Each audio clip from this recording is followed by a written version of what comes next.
My name is Myra Whitmore.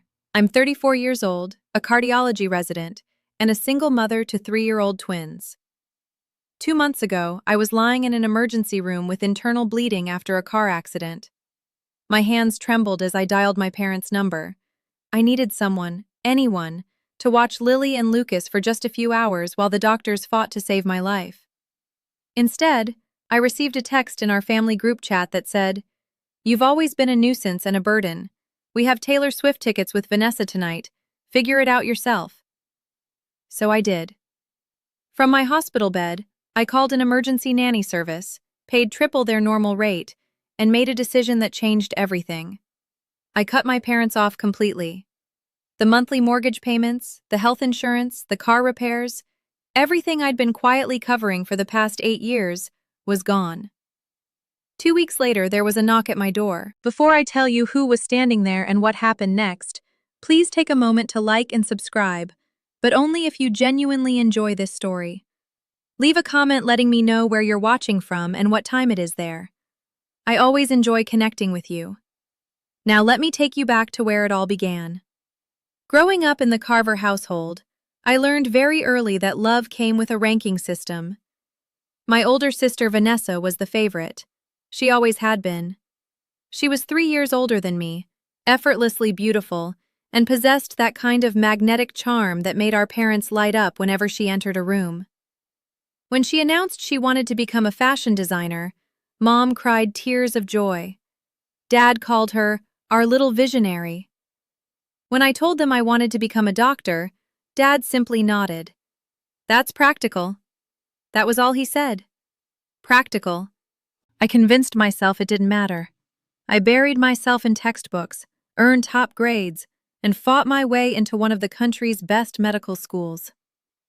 4 years of undergraduate studies, 4 years of medical school, then 3 years of cardiology residency. The day I graduated from medical school should have been one of the happiest days of my life. My parents arrived 2 hours late.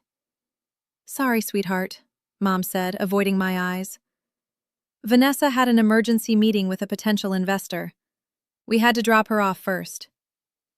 There were no flowers, no celebration dinner, just a quick picture together in the parking lot before they rushed off because Vanessa needed emotional support after her meeting. 3 years earlier, during Vanessa's first fashion show, the entire family had flown to New York. They stayed in a 5-star hotel, sat in the front row, and Dad posted 17 photos on Facebook with captions like, "So proud of our talented girl. I got a parking lot photo and a lukewarm, 'Congrats, honey.'" I told myself it was understandable. Fashion was competitive. Vanessa needed more encouragement. Medicine was stable. I could manage on my own. What I didn't realize back then was that my parents' favoritism wasn't only emotional. It was financial, too. And I was the one paying for it. It started 8 years earlier, right after I finished medical school. One evening, Dad called me. His voice sounded strained with embarrassment. "Myra, we're in a bit of a bind. The mortgage payment is due and things are tight this month. Could you help us out? Just this once?" I transferred $2,400 that very night without a second thought. They were my parents. Of course I would help. But just this once turned into every single month. First, it was the mortgage. Then it became their health insurance premiums, $800 every month after Dad's company dropped their coverage. Then came the emergencies, car repairs, a leaking roof, a new furnace. I never said no. Not once. When I became pregnant with the twins and their father walked out during my 5th month, I called my parents from the hospital after a frightening bleeding episode. I was terrified. I was alone. I desperately needed support. "Oh, honey, we wish we could come," Mom said. "But Vanessa is so stressed after her show in Milan. She really needs us right now." They never came. Not for the birth. Not during that first exhausting month when I was surviving on almost no sleep, caring for 2 newborns while preparing for my board exams. But the automatic transfers never stopped. $2,400 for the mortgage, $800 for insurance, and whatever else they needed. I kept a spreadsheet. I don't know why. Maybe some part of me needed to see everything in black and white. The total was staggering. 8 years. Roughly $320,000. I never asked for gratitude. I never expected applause. But I also never imagined the people I'd been supporting for nearly a decade would call me a burden. That moment was coming. I just didn't know it yet. The accident happened on a Tuesday evening. I was driving home after a 16-hour shift. I was exhausted but still alert. The traffic light turned green. I entered the intersection. I never saw the truck. It ran the red light at 50 miles per hour. The impact slammed into my driver's side door. Glass shattered. Metal screamed. The world spun. Then everything went black. I woke up in the back of an ambulance with searing pain tearing through my abdomen. A familiar face was leaning over me. Myra, can you hear me? It was Dr. Marcus Smith, an emergency physician at my hospital. We had worked together for 2 years. Marcus, I whispered weakly. What's happening? You were in an accident, he said. We're taking you to the hospital now. We think you have internal bleeding. You're going to need surgery.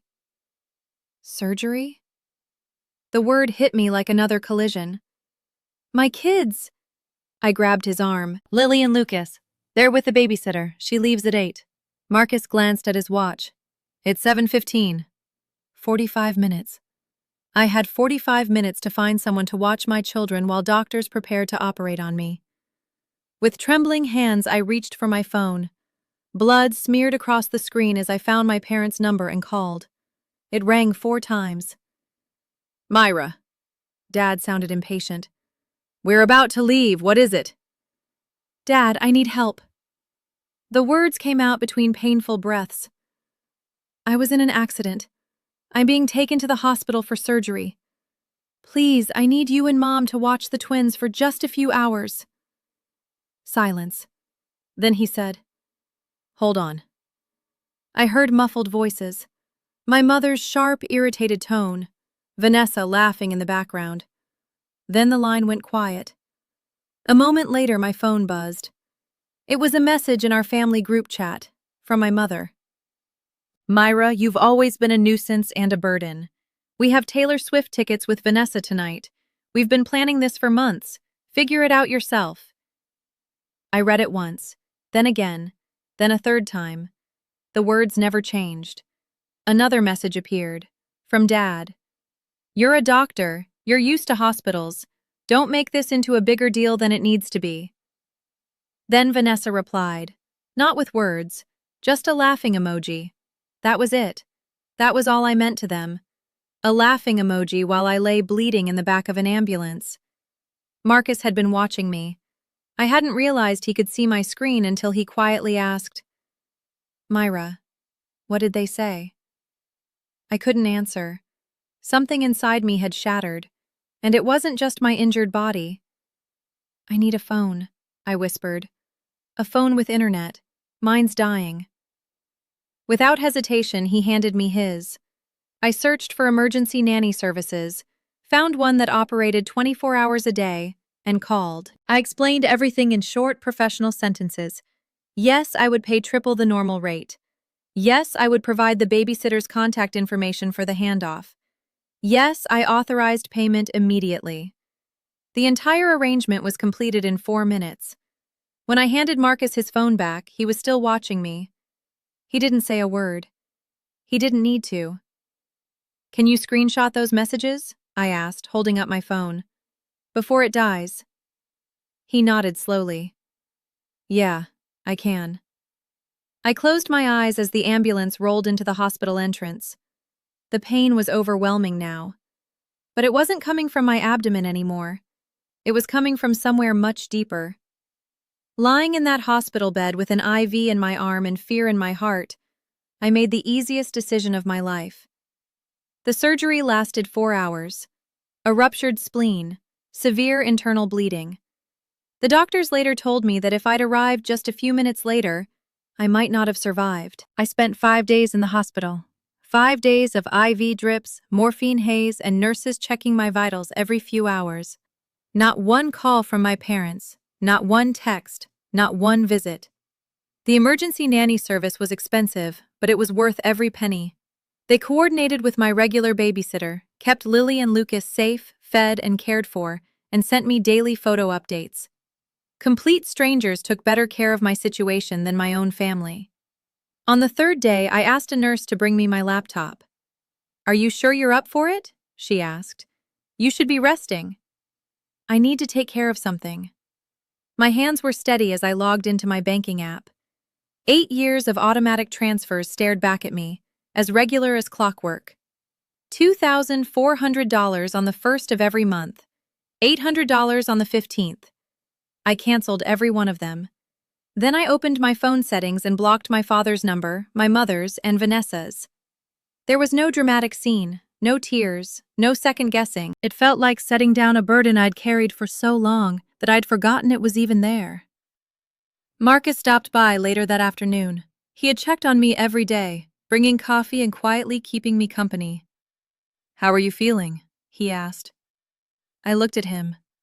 For the first time in years, I answered honestly. "Better. For the first time in 8 years, I actually feel better." He didn't ask for an explanation. He simply nodded, as though he understood. I knew the consequences were coming. My parents would notice the missing money. They would be angry, upset, and demand answers. But I never expected what happened next. 2 weeks after my surgery, I was finally back home. I was moving carefully, still sore but alive. It was a Saturday morning. I was making pancakes for Lily and Lucas, their favorite weekend breakfast. The kitchen smelled of butter and maple syrup. Lucas was trying to stack his toy blocks. Lily was enthusiastically helping by knocking them over. Then there was a knock at the door. 3 sharp knocks. I wiped my hands on a dish towel, my heart immediately racing. If it was my parents, I wasn't ready. I wasn't sure I ever would be. I looked through the peephole and my breath caught. Standing on my front porch was a tall man in his 70s. Silver hair neatly combed. Sharp blue eyes I remembered from childhood. A posture that still reflected the authority of 40 years on the federal bench. Grandpa Thomas. I hadn't seen him in nearly 3 years. My parents always had a reason we couldn't visit. Too busy, too far away, too inconvenient. I opened the door and he pulled me into a hug so tight it made my surgical incision ache. "Myra." His voice was rough. "Let me look at you." He stepped back, studying my face before his eyes dropped to where my hand rested protectively over my abdomen. "I know everything," he said quietly. "Eleanor told me." Aunt Eleanor. My mother's younger sister, the only person in the family who had ever openly questioned the way my parents treated me. "Grandpa, I don't—" He gently raised a hand. "You don't need to explain anything, but I do need you to come somewhere with me." He reached into his jacket and took out a cream-colored envelope. Elegant, formal, an invitation. "My 70th birthday party next Saturday. The whole family will be there." His eyes met mine. "And I have some things that need to be said." Grandpa Thomas sat at my kitchen table, smiling softly as he watched Lily and Lucas. They had taken to him immediately, proudly showing him their toys and constantly asking for his attention. He gave it to them without hesitation. "They look just like you did at that age," he said. "Same stubborn chin." I placed 2 cups of coffee on the table and sat across from him. "Grandpa, how did you find out about the accident? About everything?" "Eleanor called me the night it happened." He wrapped both hands around his coffee mug. "She heard through one of your cousins. When she told me what your parents did—" He stopped, his jaw tightening. "I've watched this for years, Myra. The way Helen and Richard treat you compared to Vanessa. I'm old, but I'm not blind." I looked down at my coffee. I thought maybe I was imagining it. Maybe I was making it into something bigger than it really was. "You weren't." His voice carried the certainty of a man who had spent decades separating truth from lies. I was a federal judge for 40 years. I know how to read people. I know what favoritism looks like. I know what exploitation looks like. He leaned forward. Tell me something. Do you still have records of all the money you've sent them? I nodded slowly. Every transfer. 8 years. Good. He leaned back. I want you to prepare a summary. Every payment, every date, every amount. Why? Because at my birthday party, in front of the entire family, I intend for the truth to come out. His eyes remained calm, not as an attack, not as revenge, simply as facts. And facts, as I learned during 40 years on the bench, have a way of speaking for themselves. My hands trembled around my coffee mug. What if they hate me? The ones who matter won't. He reached across the table and gently squeezed my hand. And the ones who do never deserved you. The next 2 weeks passed in a blur of preparation. I printed every bank statement, every transfer confirmation. 8 years of financial records, organized chronologically and placed inside a plain manila folder. Seeing everything together was overwhelming. Month after month, year after year, a steady river of money flowing in only one direction. Aunt Eleanor came over 3 days before the party. She was 55, sharp-tongued, and had always been considered the black sheep of the family because she refused to pretend everything was fine. She flipped through the folder, her expression growing darker with every page. $360,000, she said flatly. Myra, do you understand what this is? I know. This is more than most people earn in 7 years of full-time work. She closed the folder and set it on the table. And they called you a burden. I pressed my palms against the kitchen counter. I don't want to destroy the family, Aunt Eleanor. I just want them to see. I just want them to acknowledge what I've done. You're not destroying anything. She stood and rested a hand on my shoulder. You're simply stopping the lie. They built their comfortable life on your silence. You're not obligated to keep giving them that. I nodded, even though my stomach was twisting with anxiety. What if everyone takes their side? Some might. Family is complicated. She shrugged. But your grandfather carries a lot of influence. And more importantly, you have the truth. That evening, I received a text from a cousin I barely talked to. Heard you and your parents had a falling out. Vanessa's been telling everyone you've been acting erratic since your accident. Just wanted to give you a heads up. I stared at the message. They were already shaping the story, portraying me as unstable and laying the groundwork for their defense before I had even arrived. I hadn't wanted a confrontation, but it seemed they were bringing one anyway. Grandpa Thomas's house was a colonial estate set on 3 acres of perfectly manicured grounds, white columns, a wraparound porch. The kind of home that quietly spoke of old money and long-held authority. I pulled into the circular driveway with my hands gripping the steering wheel. Lily and Lucas sat in their car seats, excitedly chatting about the big house and the balloons they could see through the windows. More than 40 cars lined the property. The entire family was there. I wore a simple navy dress, professional, understated. I wasn't there to make a scene. I was there to tell the truth. The folder rested inside my bag. Inside, the party was already in full swing. Waiters moved through the crowd carrying champagne. A string quartet played softly in the corner. Crystal and silver sparkled beneath the chandeliers. I spotted them immediately. My parents stood near the fireplace. Dad wore his best suit, looking every bit the distinguished gentleman. Mom, dressed in a cream-colored dress, laughed at something someone had said.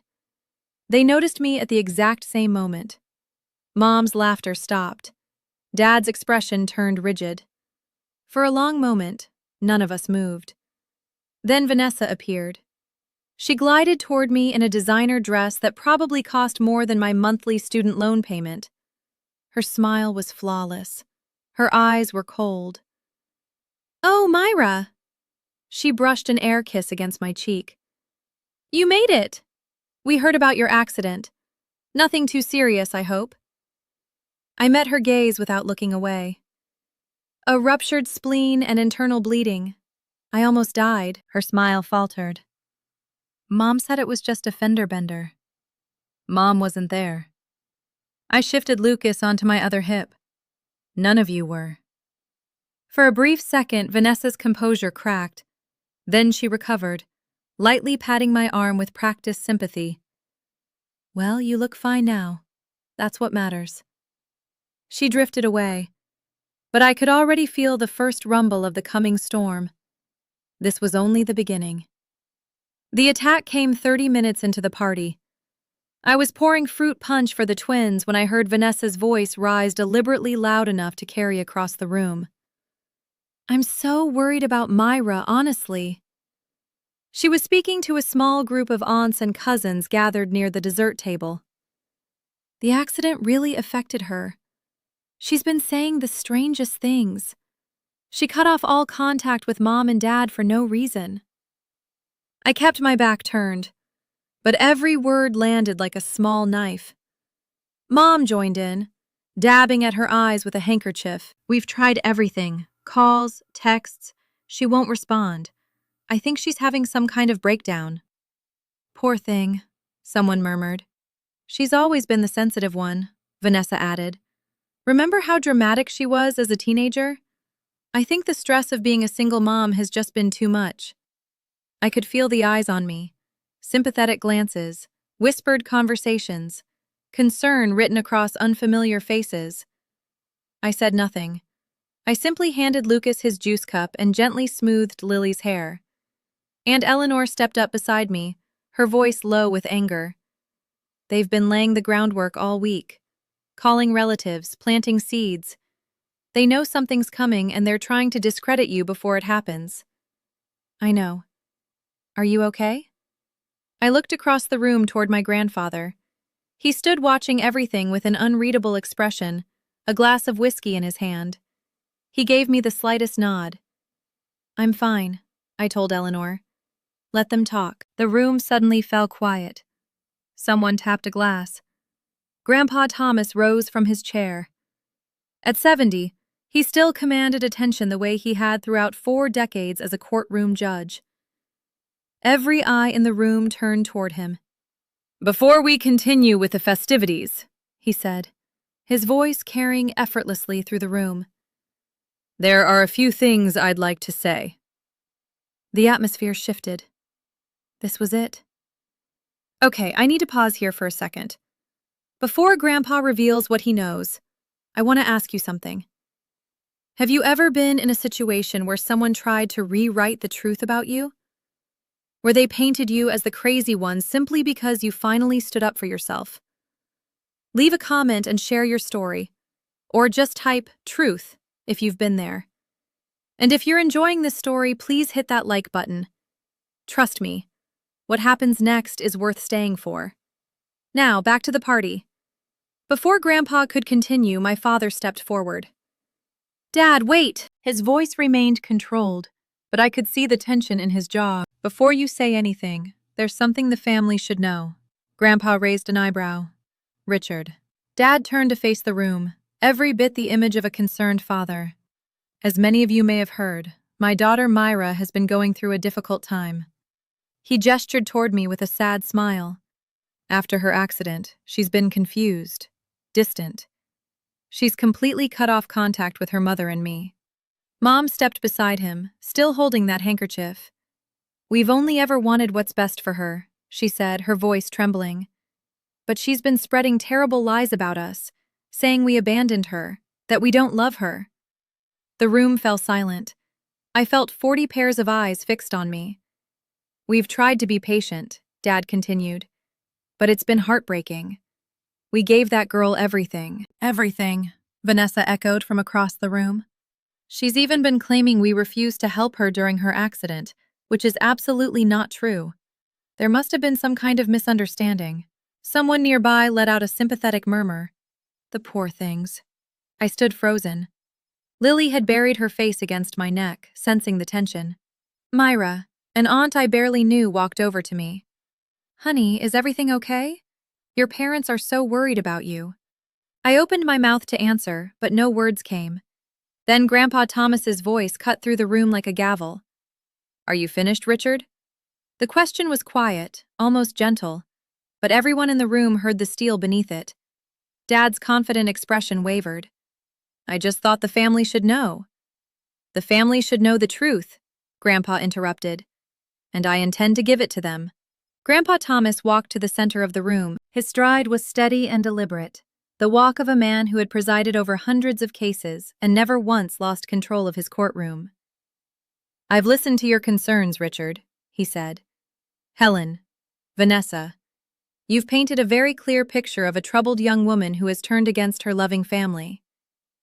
He paused, allowing the words to settle. Now I'd like to ask a few questions. Dad shifted uncomfortably.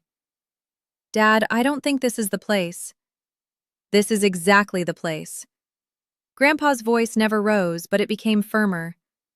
This is family, and families should know the truth about one another. He turned to my father.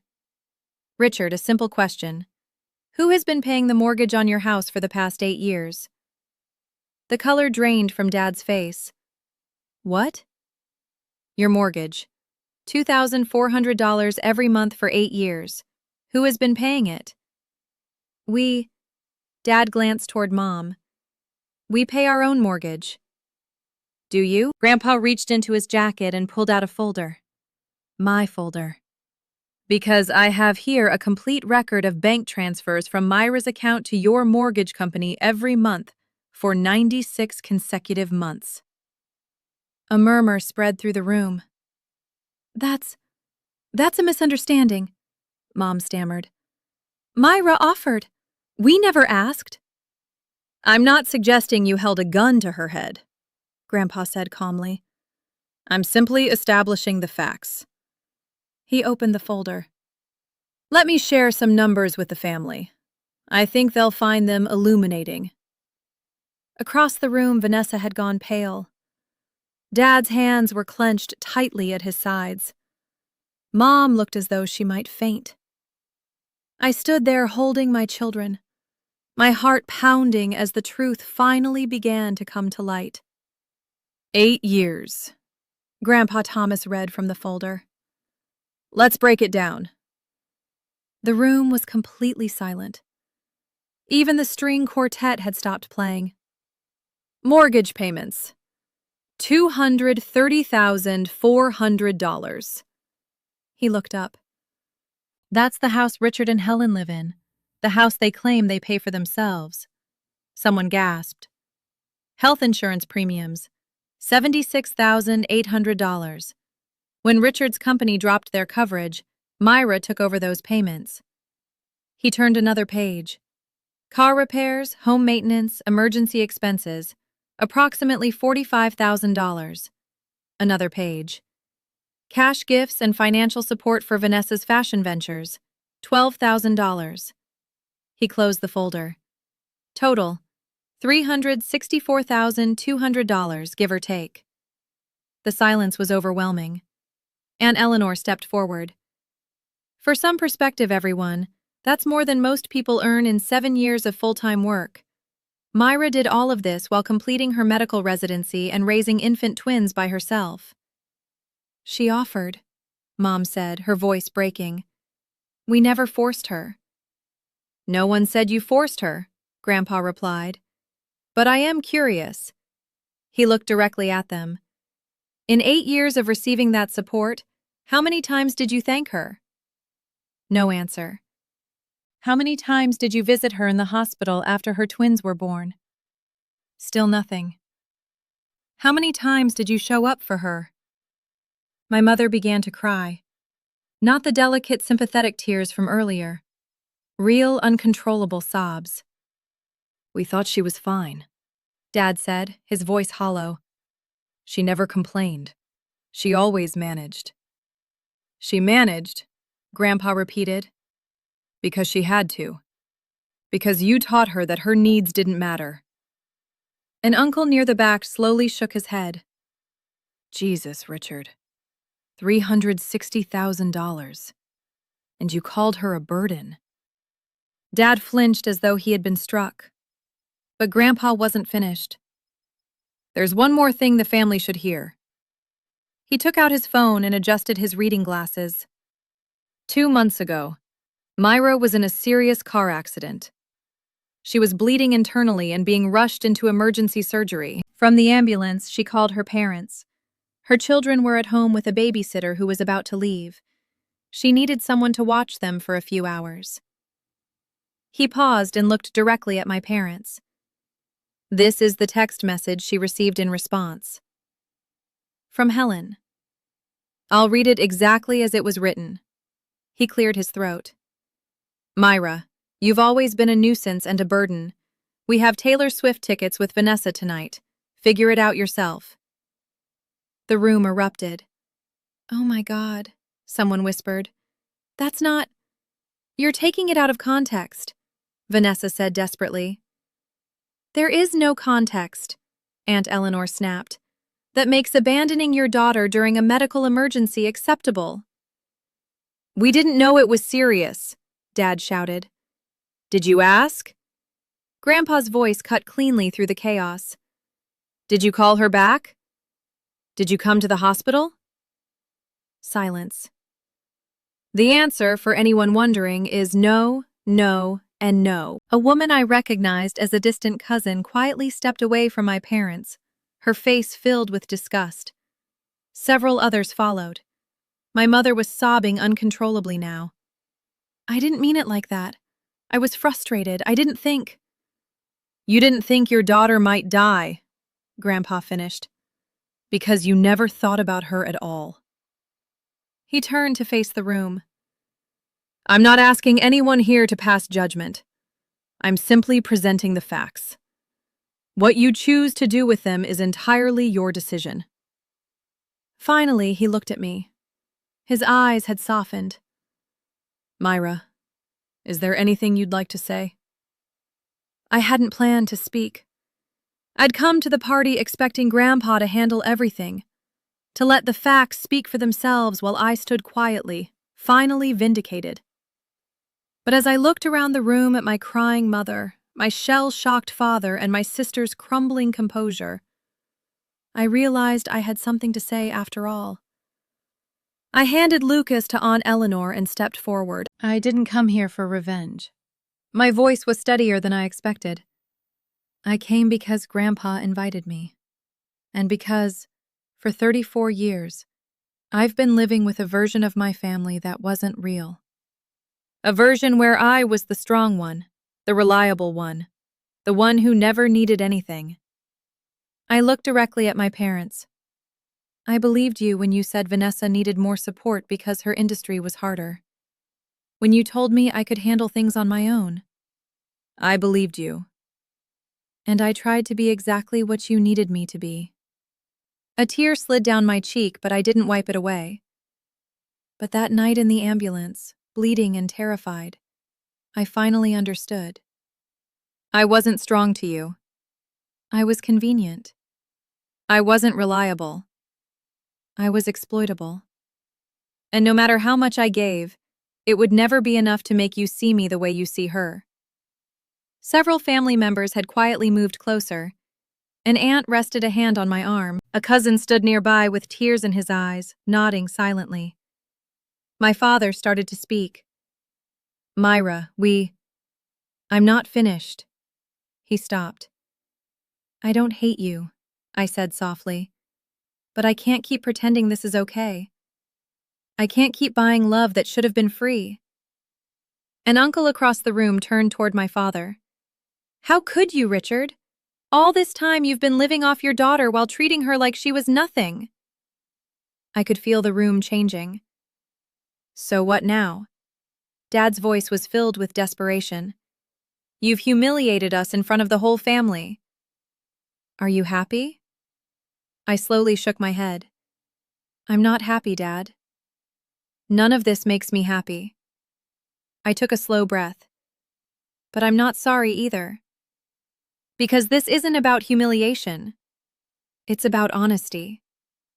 For the first time in 8 years, this family knows the truth. Not your version. Not Vanessa's version. The truth. Vanessa tried one last time.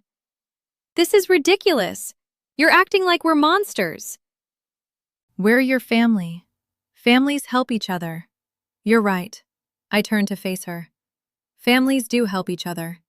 So where were you when I was pregnant and alone? Where were you when I was raising newborn twins while studying for my board exams? Where were you when I was bleeding out in an ambulance? She had no answer. I turned back to my parents. From now on, I won't be sending you any more money.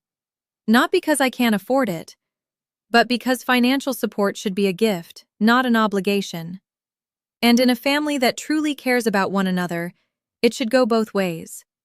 My mother reached toward me. Myra, please.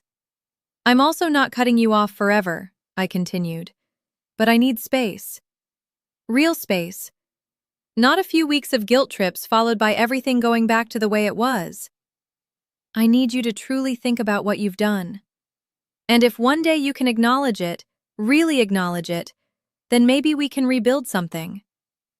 I took Lucas back from Aunt Eleanor, but I won't hold my breath. A great aunt walked over and gently took my hands in hers. I'm so sorry, sweetheart. I had no idea. All these years I thought you were the one who had it easy. I know, I said quietly.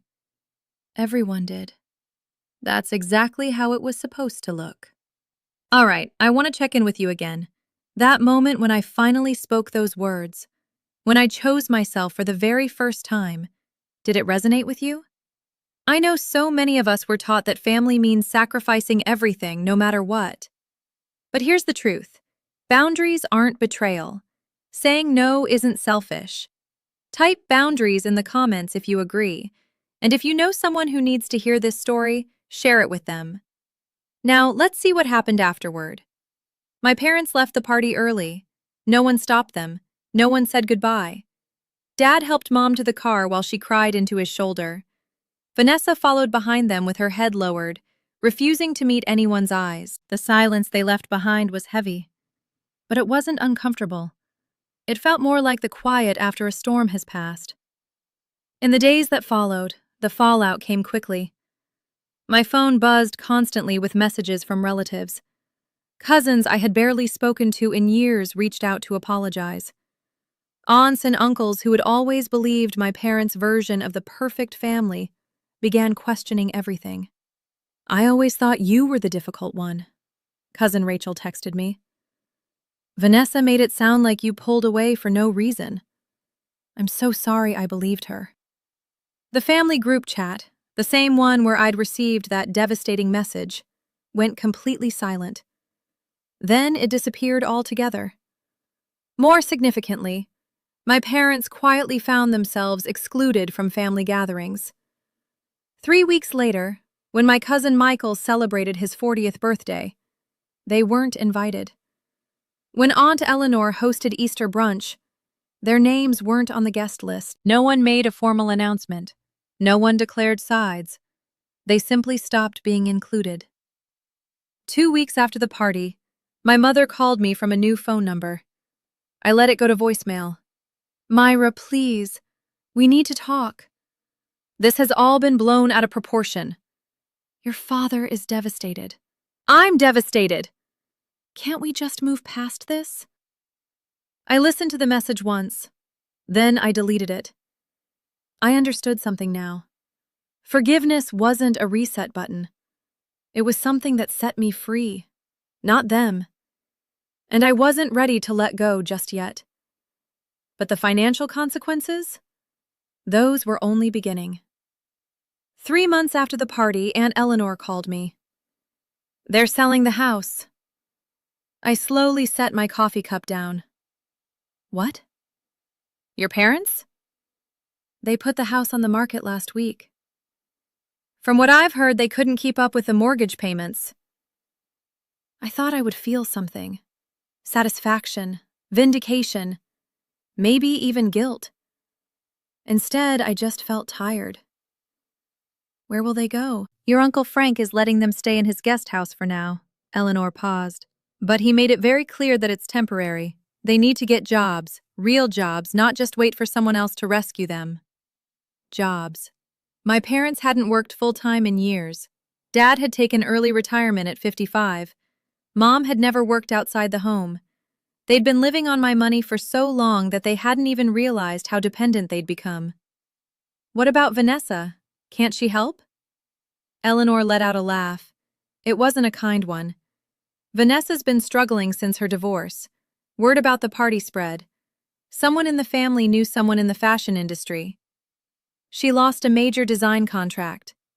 Last I heard, she's working part-time as a waitress. I stared out my kitchen window at Lily and Lucas playing in the backyard. I don't want them to suffer, I said quietly. I know you don't, sweetheart. Eleanor's voice softened. That's because you're a good person, but they didn't suffer for 8 years because you kept supporting them. They didn't grow. They didn't learn. You stopping wasn't cruel. It was necessary. She was right. I knew she was. That evening, I sat down and worked through my new budget. The $3,200 I had been sending my parents every month now went straight into a college fund for the twins. They would never have to worry about student loans. They would never carry someone else's burdens the way I had. That felt like enough justice. The call came on a Tuesday night, 6 months after Grandpa's party. I was putting the twins to bed when my phone lit up with an unknown number. Normally, I would have ignored it, but something made me answer. Myra. It was Vanessa. Her voice sounded different, smaller. The polished confidence that had always defined her was gone. Vanessa. Please don't hang up. She took a shaky breath. I know I don't deserve your time, but I need to say something. I sat down on the edge of my bed. I'm listening. I'm sorry. The words came out broken. I'm so sorry. For the way I treated you. For the things I said. For laughing at that text message. When you were... Her voice cracked. When you were dying, I laughed. What kind of person does that? I waited, she continued. About the money. I didn't know all of it. I knew Mom and Dad were struggling, but I thought they were managing. I didn't realize it was you. For 8 years. Myra, how did I not know? Did you ever ask? Silence. No, she whispered. I didn't. Because I didn't want to know. I liked being the favorite. I liked that everything came easy for me. She gave a bitter laugh. Nothing's easy anymore. I heard about the contract. Yeah. It turns out your reputation matters in this industry. Funny how that works. We sat in silence for a moment. I'm not asking for money, she finally said. Or forgiveness. I just wanted you to know that I see it now. What I was, what Mom and Dad did. I see all of it. I took a deep breath. Then start from there. Stand on your own feet. Be better. Yeah. Her voice was thick with tears. I'm trying. Good. I ended the call. For the first time, I felt something that resembled hope. 6 months after that conversation, 1 year after the accident that changed everything, I stood in my new apartment watching the sunset through the windows. It wasn't large, 2 bedrooms, 1 bathroom, a small kitchen, but it was 5 minutes from the hospital, in a good school district, and most importantly, it was mine. No mortgage payments for parents who never appreciated them, no insurance premiums for people who called me a burden, just rent, utilities, and a college fund growing steadily every month. Lily and Lucas were spending the afternoon at Grandpa Thomas's house. Over the past year, He'd become a constant presence in our lives. Every Sunday, he picked them up for little adventures. The zoo, the park, ice cream that I pretended not to know about. "They're good kids," he told me once. "You're raising them right." Coming from him, those words meant everything. Aunt Eleanor had become more than family. She had become a true friend. We had dinner together twice a month. She helped me work through the emotional aftermath of the party, of setting boundaries, of learning to put myself first. "You know what I admire most about you?" she asked me recently. "You didn't become bitter. A lot of people would have. You had every right to." "What would be the point?" I replied. "Bitterness is like drinking poison and expecting someone else to get sick." As for my parents, we still hadn't spoken directly, but through family conversations, I knew they were still staying with Uncle Frank. Dad had taken a part-time job at a hardware store. Mom was doing bookkeeping for a local church. They weren't thriving, but they were getting by. Sometimes I wondered whether they thought about me, whether they missed me, whether they regretted any of it. But those were no longer my questions to answer. I'd spent 34 years carrying their weight. It was finally time to set it down. If you've stayed with me this far, I'd like to leave you with something. Not advice. I'm not qualified to tell anyone how to live. Just a reflection. A lesson I learned the hard way. For 34 years, I believed love was something you earned. That if I gave enough, sacrificed enough, asked for nothing in return, eventually the people who were supposed to love me would finally recognize my worth. I was wrong. Love isn't a transaction. It isn't a reward for being useful. And no amount of money, time, or effort can buy something that should have been freely given from the very beginning. The family I have now, Grandpa Thomas, Aunt Eleanor, friends like Marcus who showed up when my own parents wouldn't. They didn't love me because of what I could give them. They loved me because of who I am. That's the difference. And it took almost dying on an operating table for me to understand it. I don't know what happens next with my parents. Maybe one day they'll truly change. Maybe they'll reach out with genuine remorse, ready to build something honest and real. If that day comes, I'll consider it. But I won't wait for it. I won't build my life around the hope of something that may never happen. My life belongs to me now. My energy, my resources, my love. And if the people who raised you call your self-respect betrayal, then maybe they never deserved your loyalty in the first place. To anyone carrying a weight that was never theirs to bear, it's okay to put it down. It's okay to choose yourself. You're not selfish. You're not ungrateful. You're not a burden. You're finally free. Thank you so much for staying with me through this story. If it resonated with you, please hit the like button and subscribe. It truly means the world to me. I'd love to hear from you. Have you ever had to set a boundary with your family? How did it change your life? Share your thoughts in the comments. And if you'd like more stories like this, stories about standing up for yourself and finding your voice, check out the video in the description. I think you'll really enjoy it. Until next time, take care of yourself. You deserve it.